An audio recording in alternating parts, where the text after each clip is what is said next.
स्नेहा का सपना था कि उसे कोई बहुत ज्यादा समझदार और स्मार्ट पढ़ा लिखा लड़का मिले, लेकिन कहते हैं ना, जो भाग्य में होता है होता वही है।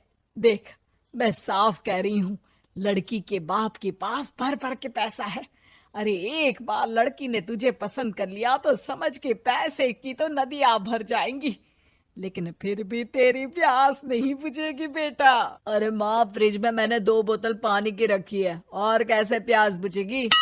अरे 5वीं फेल, मैं बात कर रही हूँ पैसों की प्यास की। तू गवाह नहीं समझेगा इस बात को। बस तुझसे लोगों की नौकरी करवा लो।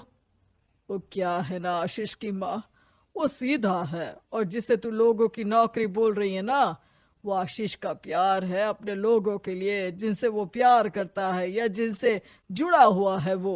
अरे जमाना नहीं रहा वो। अरे आज की डेट में तो ना बेटा माँ का है, ना ही पति पत्नी का। कैसी बात कर रही है माँ?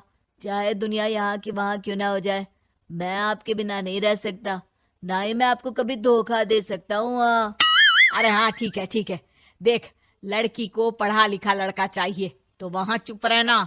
जबान खोलेगा तो पता चल जाएगा कि 5वीं पास है। अरे तो पढ़ा देती ना आगे। माना सौतेली माँ हो, लेकिन दहेज की लालच तो अपने बेटे जैसी ही रख रही हो। पापा ऐसा मत बोलिए ना माँ को, वो मेरी माँ है, मैं उनसे बहुत प्यार करता हूँ। अच्छा अच्छा बेटा, कुछ नहीं कहता, बस तैयार हो जा, चलते हैं और देखते हैं कि कौन है लड़की और क्या चाहती है। सभी मिलकर लड़की देखने जाते हैं, जहाँ स्नेहा आशीष को देखकर ही इम्प्रेस हो जाती है। वाह, कितना हैंडसम है। काश इससे मेरी शादी हो जाती, लेकिन पता नहीं कितना पढ़ा लिखा है। स्नेहा, लड़का बहुत अच्छा है, बेचारी की माँ दूसरी है, लेकिन देख रही है ना, हीरा भी इतना चमकीला नहीं होगा जितना कि ये।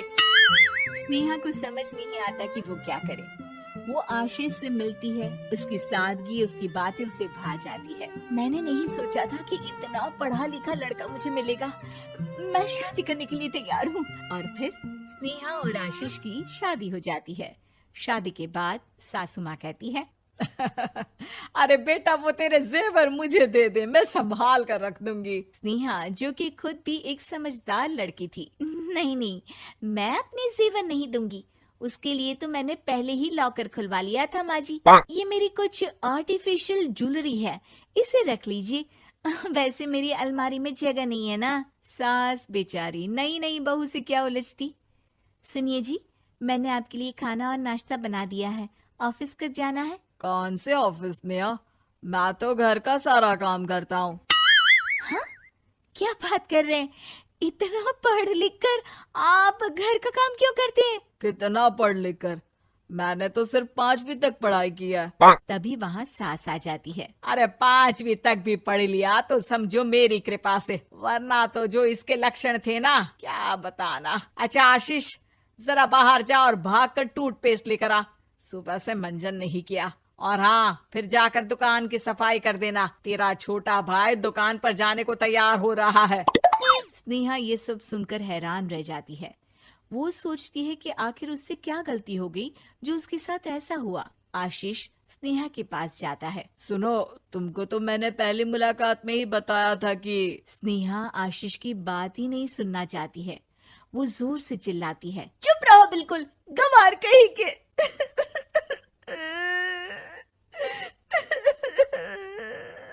कितना बड़ा धोखा हो गया मेरे साथ। अब मैं इस घर में नहीं रह सकती।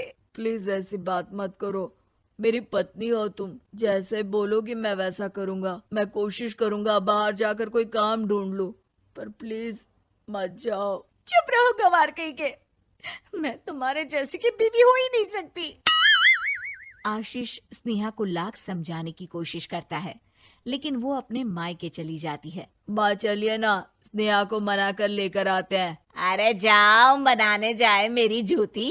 इतना घमंड, जैसे कलेक्टर हो कहीं की महारानी। अरे मैं तो तुझे कहूंगी कि तू भी भूल जा, हमने नहीं भगाया, खुद ही तो गई है। माँ वो बीवी है मेरी, मैं प्यार करता हूँ उससे, मैं जा रहा हूँ उसे लेने। वहीं स्नेहा के घर पर, माँ वो तो कुछ काम ही नहीं करता, घर का नौकर है, 5वीं पास।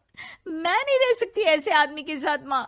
बेटा वो लड़का बहुत अच्छा है, उसकी तारीफ मैंने हर किसी से सुनी है। तेरा पति है, अब तक एक गलत माँ के साथ रह रहा था, तू संवारेगी तो संवर जाएगा। तभी वहाँ आशीष आ जाता है। मुझे माफ कर दो स्नेहा, पर प्लीज मुझे छोड़कर मत जाओ। मेरी माँ के जाने के बाद मुझे तुम्ही से सारी उम्मीद है। तुम जैसा कहोगी मैं करूँगा, पर प्लीज मेरे साथ रहो।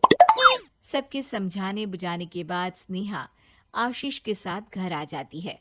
आ गई महारानी, अब आई हो और सच्चाई भी पता चल गई है, तो थोड़ा तमीज से पति के साथ घर देख, रसोई संभाल और हम सबकी सेवा कर। देखो, मैं अब इस घर में बंटवारा चाहती हूँ। जो मेरे पति का हिस्सा है वो उसे मिले और वो आज से कोई काम नहीं करेंगे। हिस्सा ले लो, लेकिन कमाओगे क्या, खाओगे क्या, धूल मिट्टी। अरे तेरा पति किसी काम का नहीं है, वो तो मेरा बेटा कमा रहा है तो 2 रोटी मिल जाती है इसे। तभी वहाँ स्नेहा के ससुर आ जाते हैं। मैंने एक बंद फैक्ट्री को पहले ही आशीष के नाम कर दिया है और घर के 2 तल्ले में 1 तल्ला ले लो। मैं तो आशीष के पास रहूंगा, वकील थोड़ी देर में आता ही होगा। अरे जाओ जाओ, 2 दिन में भूख से तड़प कर सब वापस आ जाओगे। बढ़िया आई बहू बेटे वाली। फिर क्या था, स्नेहा आशीष के साथ मिलकर बंद फैक्ट्री को खोलती है और मन लगाकर काम करती है। दोनों की मेहनत रंग लाती है और आशीष अपनी मेहनत से एक सफल बिजनेसमैन बन जाता है। लेकिन एक दिन, अरे बहू बेटा आशीष, मुझे माफ कर दो, मैं भी अब तुम लोगों के साथ रहना चाहती हूँ। इस कमबख्त ने तो दुकान का बेड़ा गर्क कर दिया। वो तो आशीष था जो सारा दुकान का काम संभालता था। बेटा हमारे पास तो अब खाने को भी नहीं बचा। माँ जी, इसे कर्म के फल कहते हैं। खैर, खाना है तो आपको और आपके बेटे को काम करना पड़ेगा, समझी? हे भगवान, अब ये दिन आ गए हैं कि बहू के साथ रहने के लिए मुझे काम करना पड़ेगा। बेटा आशीष, तू ही समझाना अपनी बीवी को। पता है ना मैंने तुझे कितने प्यार से पाला है। हाँ माँ, वो तो ऐसे ही बोल रही है आपको। अरे घर में कामकाज के लिए बहुत सारे नौकर चाकर है, आप आराम से रहिए माँ। स्नेहा आशीष का अच्छा और सरल सच्चा व्यवहार देखकर मन ही मन सोचती है, मेरा पति गवार ही सही, लेकिन दुनिया का सबसे अच्छा इंसान है।